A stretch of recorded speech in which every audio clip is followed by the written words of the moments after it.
Hello and welcome to my channel. We're dazed, but we are not confused. This is a New Horizons reading for the sign of Virgo. We are going to take a look at where you are currently, what it is that you're walking away from, your hopes and your fears, as well as what it is that you have coming up on the horizon for you. So let's get into the cards. All right, Virgo. So with this Five of Cups in reverse, I feel like you are coming out of a space where you may have had some resentments about some heartache and some pain that you had in the past. I feel like the situation was toxic, that although the emotions of it was toxic, when you were in it, you did not experience it as such. And so as a result, you had some pain, you felt pain from the loss of that. However, moving forward, I feel like you've gotten a lot of clarity about it and you've released a lot of that. And so it's put you into a place where I feel like you may not have trusted yourself, your ability to pull in things that were healthy for you. But now, because you have such a healthy level of self-regard and trust for yourself and value for yourself, that it has opened up the door for you to really just express yourself. It's given you a lot of creative expression. I feel like you are listening to your soul, your heart song I'm picking up, and it's allowing you to attract in things that are a vibrational match for your happiness. And as a result of that, you are experiencing a windfall of abundance. So regardless of what it is that how much money you actually have or not, like you have everything that you need and then some. All of your needs are taken care of and you have enough to share with others.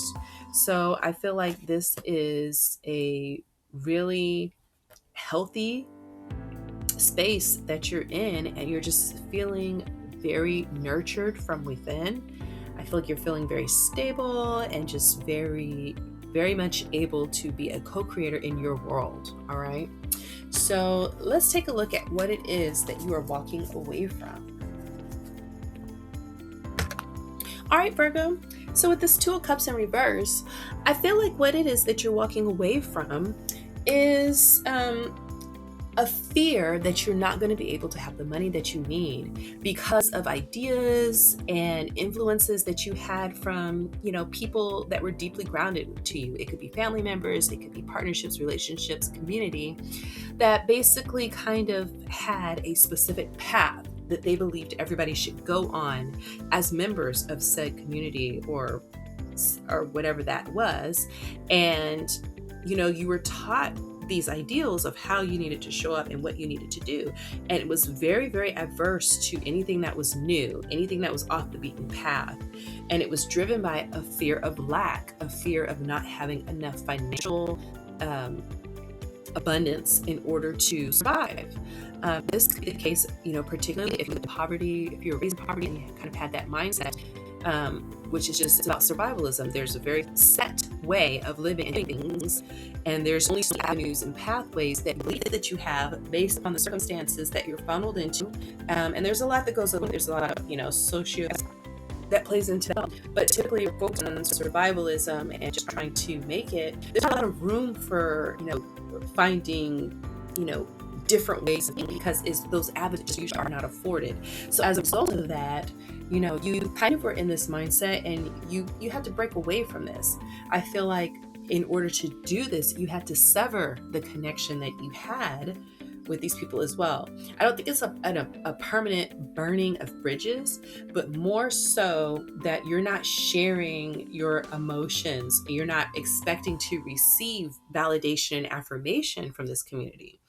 And I don't think they expect for you to affirm their beliefs as well. I feel like that cup of solidarity that you were drinking in, that these are our beliefs and this is why we feel this way, is no longer being passed back and forth with this Two of Cups in reverse. All right. So let's take a look at your fears as you move forward. All right, Virgo. So with this Fool card, I feel like there's a little bit of fear of starting on this journey by yourself. I mean, I feel like if you had a strong social group or a tight knit community and all of the paradigms and beliefs that are associated with that, your decision to go on this path has caused a little bit of separation with that. And so there's a little bit of fear of going on this journey somewhat alone. But I'm also picking up that you're afraid that you might need to ask for help and it may not be there. And as a result, I think that because you're taking such a different path from what was expected of you, that you feel like you don't have room to make mistakes. Like you absolutely have to make this work. And that means that, you don't have time to kind of stop and smell the roses and to kind of enjoy yourself. I feel like you're trying to make sure that you are really serious and you're just working really hard to make this happen so that you can have some good fortune, because if not, then I feel like you feel like you will have, sullied your family name or brought some type of dishonor to the community that you kind of had to walk away from. So even if what they were doing was not quite in alignment with what you were doing, I think the fact that you had to take that step to kind of walk away from and go outside of what it was that everybody just kind of accepted to do has put you in a space of, not wanting to not be able to prove that it was worth it. And I think there's a fear that, it could really just be so simple as just walking off and doing it.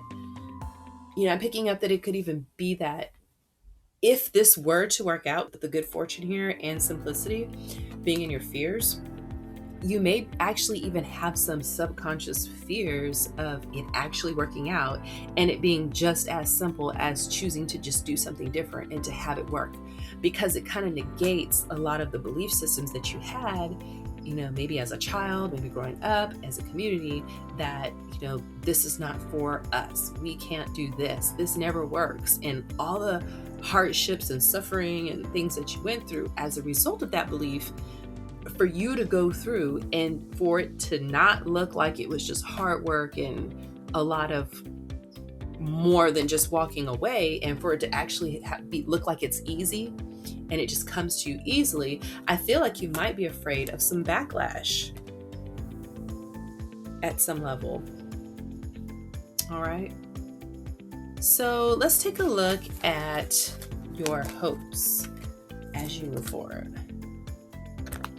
All right, Virgo, with this Lover's card up here and with that Two of Cups in reverse in the past, I feel like what you're hoping is that you have made the right choice by listening to your higher self, and that you can, succeed at what it is that you're trying to go into because you listen to your higher self, your highest self in doing this. I feel like you're getting divine guidance to do this. And you're hoping that it turns out to be a blessing, that, it's a new way of doing things, and that it's something that you can defend. You can defend the choice that you make, that in the end, even if it takes a lot of hard work in this process, maybe even some pain, that you can defend your choice to do this. You're hoping that your intuition was correct.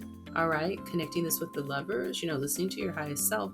And I think you're also hoping that this is something that you're attracting. You're attracting the things that you need, and you're not chasing down a dream that can't be attained. Because I feel like you might have a lot of people around you who are, maybe even being slightly cruel with this King of Wands, this King of Swords, in reverse, about your decision to do something outside of the box, okay, with this Eight of Pentacles in reverse. I feel like they think it's imbalanced with this Temperance card. All right. With this Seven of Swords in reverse, it's kind of like they don't feel like you're going to be able to get away with it. It's like you're trying to sneak away from a fated destiny that everybody is supposed to do this. It's not going to work for you. You're not going to get away with sneaking away from all this, with all these swords, the mental stress of living this life and being this person, and that you're going to have to come back to where you started with the Six of Cups. All right. So you definitely have a lot of reason in your mind to want this to be correct. And I feel like you're on the right track. I think that that's the first thing we can do. When we don't know where to go, we need to look within ourselves to see what information we're getting from within. Because sometimes, even when people have the best of intentions, it may not come out that way and it may not be right for you. And I feel like you took a leap to try to listen to that voice inside. And I feel as if that is going to benefit you. So let's see what's actually coming up on the horizon for you. Yes, Virgo. Yeah. So you have the devil in reverse. So you are letting go in the future of belief systems and contracts. I feel like this is generational bondage, karmic energies that have been passed down through the bloodline. Like, you are removing yourself from that. And because you are doing that, you are detoxing your friendships and relationships, coming into your heart space, listening to your heart. The heart is just, it's like emanating energy from the top of it. And this tree that it's attached to is like rooted and grounded in the earth. Like, you are grounding yourself in the information that you're receiving intuitively and what resonates with your heart space. And because you're doing that and letting go of the need to be attached to, belief systems, social groups, and otherwise that might be toxic in nature, you are actually going to emerge as a wise leader. And you're going to actually have people who are going to look up to you, and you're going to be like holding a torch for people in your family, maybe some younger generations or people in your community. And you will be the story that people can point to and say, well, hey, that's not always true, because this person did this and they actually did it. In your fears, you were afraid that it might actually be easy and that you would get some negative backlash. Well, I feel like if you get that, it'll also be some confirmation and encouragement and inspiration for people to see, like, oh, wow, if that's all this person had to do. And then if I just have to do that too, I can make a change. And it may not be that you go off and, go from that level of poverty to being a millionaire, but just something small, like being able to go to school or move to a new city or work at a new type of career or field, or to travel or just do different things that maybe the belief is that, we don't do that, or we just never do that. And it becomes a prison of the mind that keeps you bound. And, I feel like with this restore and replenish card, this is going to restore your hope and your faith in yourself and in your future. And it's also going to reinvigorate your community, your family, or whatever social groups that it was that you were a part of that were really depleted of this life energy. That's what I'm really picking up. I'm just really struggling to find the vibrancy of life. Like, I feel like this step that you're taking to listen to and follow your heart, which is going to reinvigorate your life and give you this burst of life energy, is going to do the same for your family, because they're going to see that it's possible. And there can be positive rewards for following your heart. Right? So, Virgo, that is what I have for you. Thank you for joining me on this channel, where we may be dazed, but we are not confused. Until the next video, I'll see you next time. Bye-bye.